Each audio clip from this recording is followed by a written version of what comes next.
Hey everyone.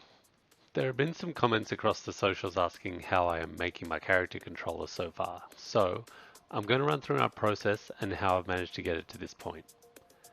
So first off, here's my character controller. It's pretty basic so far, but here's what's happening. Let's start with the parameters first. I've started with adding a boolean for all of the basic states my character will have. Walking, running, turning, and crouching is all that is implemented so far. I'm hoping to expand this to jumping, climbing, maybe sliding, and a few others. When the WASD keys are pressed, we are walking, when shift is pressed we are running, and when control is toggled we are crouching.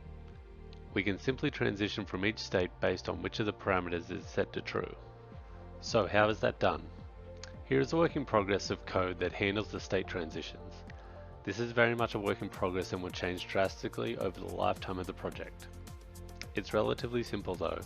When we press WASD, we turn on the walking boolean, toggle the running boolean with shift, and toggle the crouch boolean with control. The turning animation is slightly more involved and is currently being refactored, but here is where I'm heading with it. I'm going to get the direction the character is facing and the direction the camera is facing and compare the two values.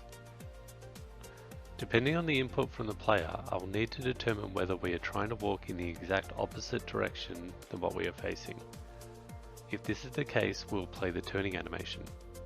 This feels more natural than the wide arcing turn that runs by default. We can simply add a check to see whether we are walking or running and select the appropriate turn animation. I have added a coroutine to disable all input until the turn animation has completed. This makes the character move the full 180 degrees before more movement input can begin. Mixed with the Cinemachine camera, you can see the results. For reference, all animations have been downloaded from Mixamo.com and I cannot recommend it highly enough.